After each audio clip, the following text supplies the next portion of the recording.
Ladies and gentlemen, we are back. It's a wonderful Monday afternoon here, morning or evening, depending where you are. But it's a new week, and we kick it off with another session for Entrepreneur's Life, our new Life Daily podcast that is all about entrepreneurship. And we got another great guest with us here today.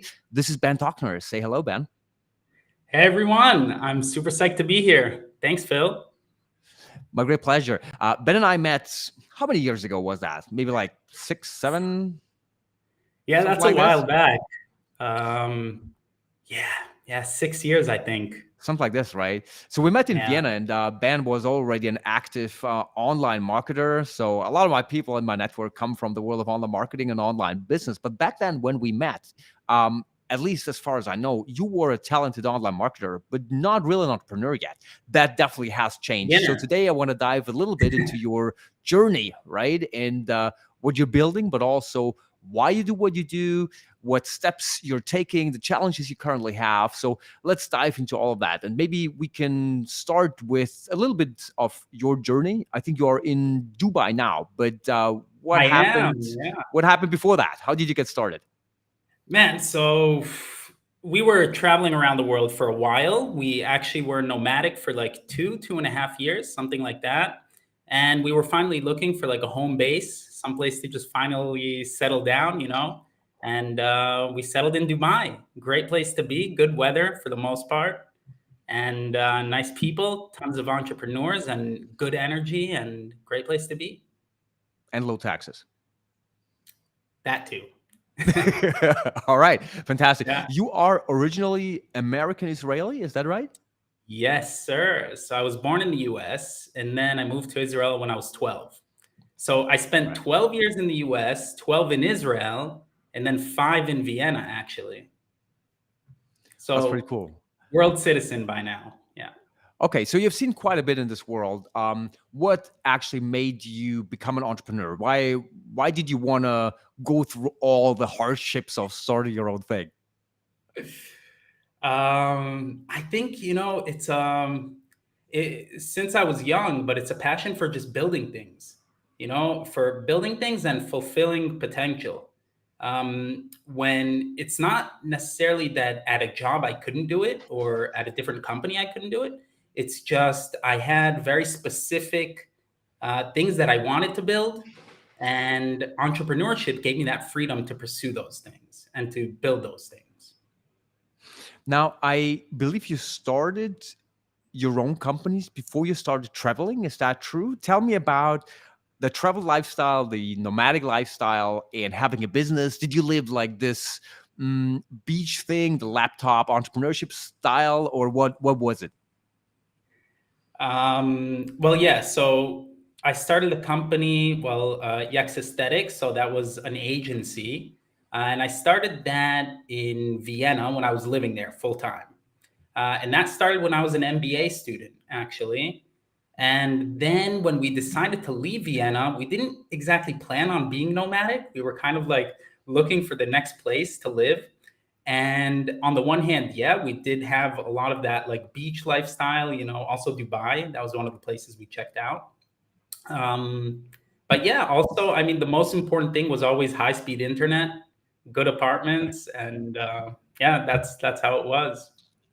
Cool. So you started off as an agency, servicing other people, helping them out with their online marketing, right? And Yeah. I think you then fell in love with one specific niche, right? Which I think is a very smart thing to do. And I've had a couple of the podcast guests talk about this, like work in a certain area, become really good at it, and then take that, understand who you can service with that, and take a next step as an agency or a service provider in one way. That was what you did. But it led to actually founding another company that is more into tech and the SaaS business too, right? Tell us why you did that move, and then we'll speak about what you actually do there. So the agency was focused on B2B marketing. And our specialty was just helping big companies find decision makers of other big companies that were just hard to reach. And actually, through you, but we, far back, we did some presentation at some like medical aesthetics convention. Oh, I And remember. from Yes. there, Yeah, I was approached by a doctor that does penis enlargement surgeries. And this guy, Okay. this is a plastic surgeon. It's legit. It's legit. So why? But Okay, okay, okay, okay. Why you were? Why was it you who was approached for penis enlargement? because at that convention, you and I were talking about how to find, hard to reach people and how to communicate to them also through channels that weren't necessarily so straightforward, like Facebook or Google. Just Right, finding harder to reach people and also circumventing, different regulations. So Google not allowing or Facebook not allowing this advertising. right, And he just came to me and he's like, listen, let's give it a shot. I wasn't super confident about it. I didn't do anything in the medical niche, but I researched it and we just blew it up. It went really, really well. And then I figured, just, from his friends, from other clinics, and it's a real starving market. hmm, And specifically in the DACH region, actually, in Germany, Switzerland, Austria. And I was there at the time. And then I figured also, all the gurus and you and other people were telling me, listen, you got to niche down. And that's what I did. And started working only in the medical aesthetics industry. very And we interesting. did, Okay, yeah, okay. So niching down, you found something that where basically your skills met a need in the market, right? And yeah, and I guess you don't only promote penis enlargements now. You work with aesthetics, right? So with the beauty niche. But when most yeah, people talk about the beauty niche, they think about like makeup and stuff like this. This is not exactly your target audience, right? So you went for people who are in a B2B market, kind of. Or explain well, more how it it's works it's and why this is B2C. different. Yeah. Well, it's mostly B2C. So Mhm. it's mostly just doctor to patient. Right. And, there's a wide array of different types of patients. So you have 20-year-olds, right, getting lip injections and things like that. And you have, 65, 70-year-olds also getting some anti aging treatments and things like that. So we just focus. It's still a fairly large niche because there's a lot in it. There are many subcategories in the niche. But yeah, we work with clinics, with medical aesthetics clinics, with plastic surgeons, dermatologists, and everything in that medical aesthetics industry. So yeah, medical beauty, essentially. Medical beauty, cool. And so, but did I get that right? That so you do obviously still service this market, but I think last time we spoke, you also focused on building actually a tech-enabled platform that Yeah. helps this audience. So tell me a little bit about what you do there, and then I'm interested about why you moved from an agency business model to that new model. But let me first understand what it actually is that you're doing now with the new platform. Okay, so basically, over the last 2 years or something that we were working with the penis guy, we had to patch together a bunch of different tools just to make it work. To get it done, to get patients, to communicate with these patients, and to convert strangers into "I want to make my penis bigger." you know, um, yeah, Sorry, simple as it's that. very, maybe it's just me, but it's very hard to have a serious conversation speaking about dicks all the time. Okay, sorry. Yeah, Keep and you going. should see the whole menu too. It's like penis enlargement, thickening, the whole thing. It's a big thing. It's definitely a big thing once you have helped those people. I see that. Okay, excuse me. Yeah. Please keep going. So yeah, we were patching a bunch of tools all together, and we just started developing different solutions to fulfill our needs essentially, and the needs of the doctors. So it Right. wasn't just this penis guy anymore, but others that had other sets of problems that needed solutions. And eventually we started seeing the potential of this product in helping tons of other clinics in the same industry facing the same problems. And my team and I, we decided to focus specifically on that. And that's actually for two reasons. One of them is it's more scalable, or at least theoretically it is, right? Software should be more scalable than a service-based agency model. But it was also about that passion, the passion to create this product that is so much needed in the world. It's like really fulfilling my destiny in a way. That's how it feels. Cool. That's great. So it's scalability, the reason why you moved to a software model. Okay.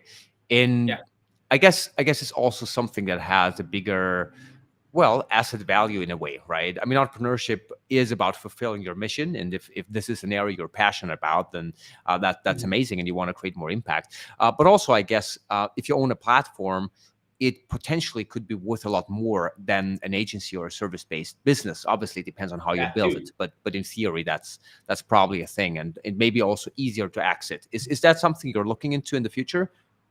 Definitely. Yeah. So we have, a lot of things down our road, but right now we're at this stage where we're just still building out our team, getting a stronger team behind the product to keep on developing and supporting our clients. And eventually, yes, we're looking at towards the end of this year, actually raising money and going big, going Cool. after the big guys. That's good. So tell me a little bit about the challenges you have there. So obviously you have big goals. I know you as a very motivated guy, right? You wanna build something substantial here. So what's the biggest challenges that you currently face in the phase that you're at right now? The biggest challenge by far is just the unpredictable challenges, I guess. Just things that I didn't anticipate going into sauce. So we just mentioned, scalability and profitability and all that. But the challenge right now, for me at least, is with tech, and especially because I'm essentially unexperienced, or I'm new in sauce and in building sauce. Support costs a lot of money. Developers costs a lot of money, and then with our growth, we also have increased costs often. So that's my biggest challenge so far, just navigating through this new space and learning how to become proficient in it in a way that I can become a lot more profitable and systemize our processes so that we can eventually become that scalable product. How do you approach this? Are you more of a reader? Are you somebody who seeks help from other people? Do you just try it out, fail fast, and learn from that? What's your approach? Man. Yeah, I definitely fail and learn. But yeah, I should seek a lot more help from people. I believe in a lot of win-win synergies, creating a lot of different partnerships that are mutually beneficial. So I try to do that as much as possible, learn from others that are more experienced than me in specific areas, and also provide value where I can. And yeah, but for the most part, it's definitely, and I think that it's necessary to actually fail to experience these things. And where you can take shortcuts by learning from other people's failures and avoiding them yourself, that's of course the best thing that you can do. So working on that. Definitely, yeah. I mean, this is one of the reasons why we're having this podcast here, because I hope that by also challenging people to share more about their failures, right? Make sure that other Hell people don't yeah. have to go through these failures. So I think that's one of the most important things, actually, as an entrepreneur, right? To learn from Yeah, other people's failures. And I hope I'm doing a service to the industry here, sharing a little bit about I that. think you Let's go. are. Let's go. Thank you. Let's go the other way as well. So. Okay. You are an entrepreneur. You have done quite a couple steps here, but I think you still have a very long journey ahead of you as well, right? What would you consider some of your biggest wins so far? My biggest wins are the massive differences that you make in people's lives.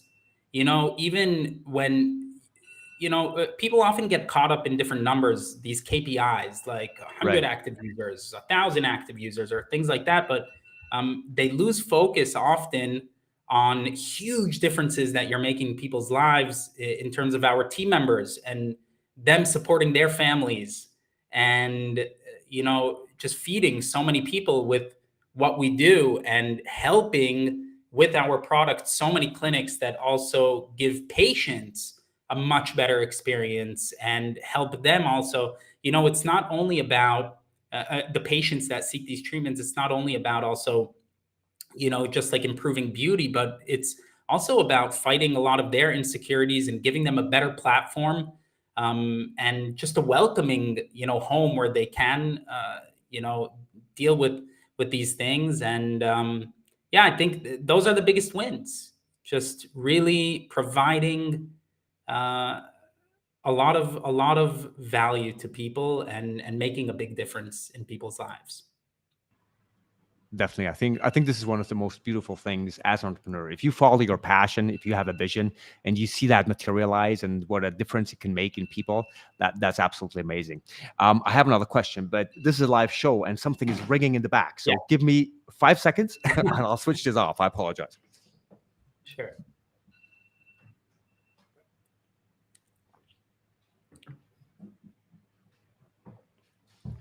Wow. So finally people see that this is an actual bar in the studio here and we It are looks doing a bit this like live. We background. are we Yeah, are doing this live. No, it's a proper setup. nice place. Unless It's a something nice unless space. something is ringing in the background. Okay, sorry for that. But actually that's a maybe a good lead into my next question, which is about the daily life that you have there. So you share that you have moved to Dubai, you have settled there, you went there with your girlfriend, wife, as much as My I know. wife now. Yeah. Your wife, congratulations on that. Thank you. Thank you. And obviously living in a new place, in not a new relationship, but well, maybe starting a family and all of that. I'm interested in how you live your day. How many days a week do you work? Do you have like a morning routine? How do you do that? So also another challenge is separating between your private life and your work life when you're an entrepreneur and when you're building things and when you have so much responsibility, and team and things like that. But one thing I actually learned from living in Vienna all this time, Austrians really do that well, the separation of the work life and just their personal life. And that's something that I try to do. So typically in the morning, I like to take time to myself to just clear my head and before I start my crazy day and putting out fires and going through my never-ending task list, and also having a clear cutoff period in the evening where I turn off notifications. I have my emergency line where people can contact me through emergencies, but other than that, just cutting off, disconnecting, and just spending time with my wife and friends, and preferably also out in nature. We sit at home all day, and it's good to get some sun, to get some good fresh air, and get some steps. That's very true. That's very true. I'm not sure how good Austrians are in actually disconnecting work and private life, but maybe better than most people in Dubai. Who knows? Yeah, but it's true. I think it is very important to actually have some times in the day where you take time for something else than work. Like be it in the mornings, having a morning routine or whatever it is. Or for me, like after my live podcast, what I do is I go back home and I cook for the family, right? And then the Oh, kids that's are awesome. around, and there's no way I can think about work because it's crazy, right? And that's good because it really gets you in a different rhythm. And I've lived through different times in my entrepreneurial life as well, where I've worked like over 100 hours a week, and it really almost burnt me out. So yeah, I guess you get to appreciate that there is times where you have to hustle hard, but you also have to have, I don't know if it's a balance, but some You have to oscillation, play some hard different. also. Yeah. Well, work hard, play hard, but don't forget that sleep, right? Well, I'm really bad with that. How much do you sleep each night? uh, um, Man, I don't know. I don't even know if to say, like, compared to others, if it's a lot or, I mean, I guess I try to get my 7 hours per night. But yeah, usually around that 7 hours. Yeah, don't sleep too little. Otherwise, you need a lot of these aesthetics surgeries and all of that, right? Yeah, I'm and I not mean, sure. you're a parent, Was so I that? imagine also with kids, it'll be a little bit harder to sleep. Oh yeah. But yeah. Yeah, but it's still possible. I mean, that's one of the beauties of being an entrepreneur, that at least in theory you can actually well, juggle the things, right? And And manage have your time. manage your time in a way. Exactly. Right. Well, talking about time, this was over 20 minutes already, so we're actually at the end of our podcast Time session flies. here. Thank you very much, Ben. That was great. Well, have This a was wonderful great. time in Dubai, and Thank you. Thank yeah, thank you you. very much for joining us here today. And thank you. And see you in Vienna in like a month and a half. I'm very much looking forward to that. That's great. All right. Well, everybody who is watching this live now, or maybe a replay later on, thank you so much for tuning in. It's a great pleasure having you here.